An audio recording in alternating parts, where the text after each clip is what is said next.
Hello, everyone. You're welcome to the Beauty Writing Podcast. In today's podcast, we're going to look at is writing really too solo. Oh my God.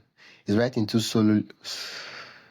I'll go write again. Is writing too solitary for social people? Think again. So what does that mean? Is writing too lonely for social people, right? Now, the first thing I need to address is that writing itself is usually done alone. Like you sit down and you write, right? And for most writers, they kind of like shut out from the world. They are not, they don't really have writer friends or any of those things. And they spend time doing what they need to do. And basically that's just that, right? So the question now is, how do we, how do we find people? How do we connect with people so that we can get feedback on our writing? We can collaborate.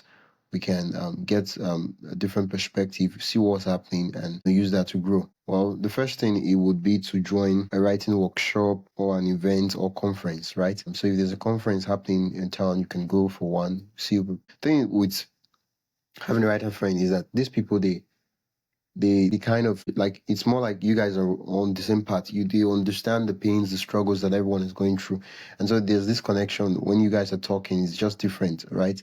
Rather than having a friend, which yeah, but they don't write. It's different entirely, right? So the thing is, you could join workshops, you could join conferences, you could go to events and just reach network with the people around, and that way you'll be able to um build what do you call it now, writer friends, and yeah, basically that.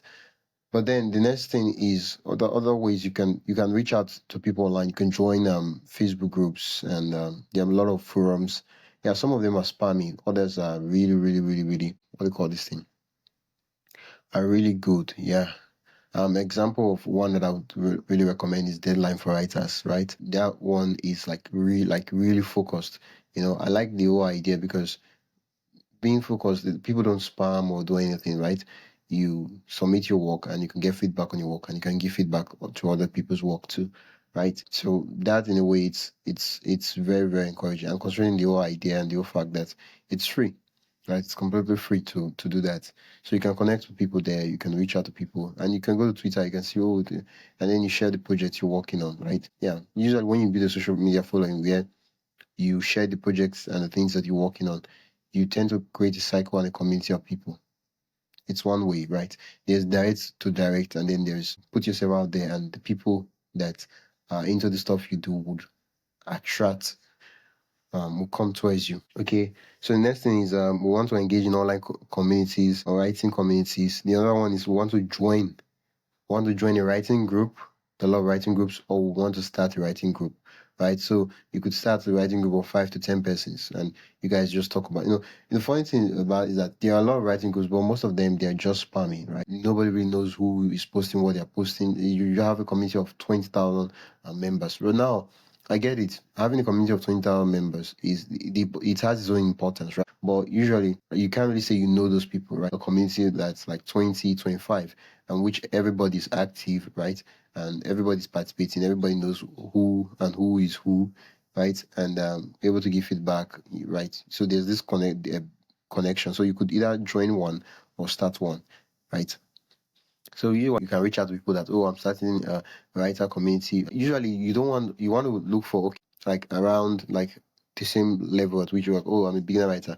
You reach out to these persons and you're like, and then you join the group and you make sure you do as much as possible to make it like not non-spammy, and then that way you are able to improve, work together, and yeah, get towards the goal. Because if it becomes like 1,000 or 2,000, well, that is important. I'm not gonna say, oh, that those kind of groups, those kind of communities are important, but those ones are more like community. Yeah, yeah. They're not like, okay, this is a group of people we know, right?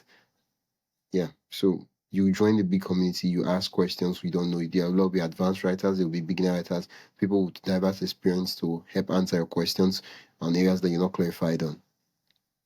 So the next thing is you want to collaborate on writing projects, right?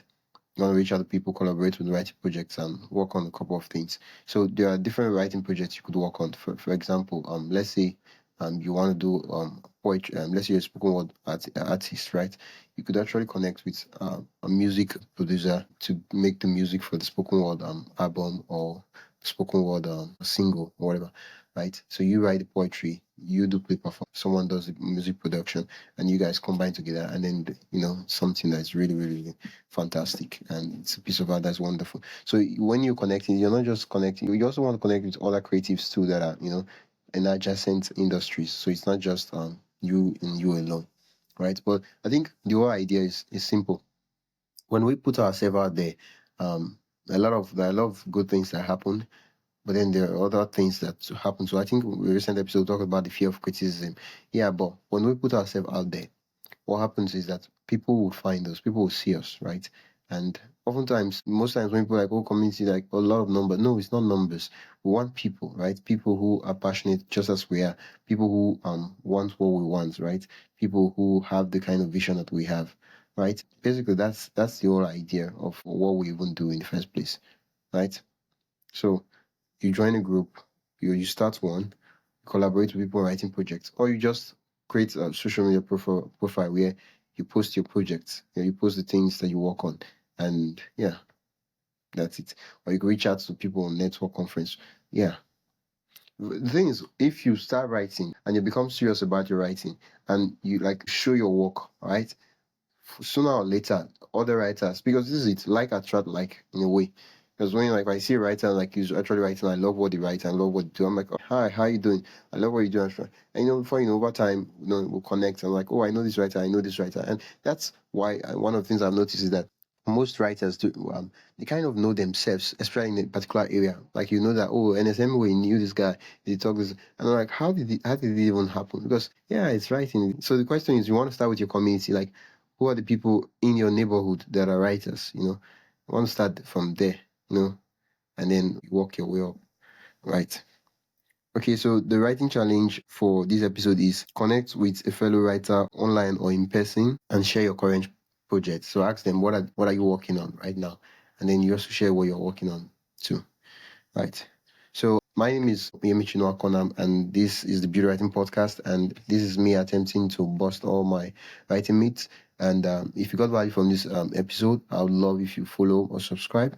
And if you love to join the newsletter, you can go to beautywriting.com/newsletter, and you get updates on my writing journey, my mistakes, and everything I'm working on and doing. Right? Thank you so much for listening. Until next time, keep writing.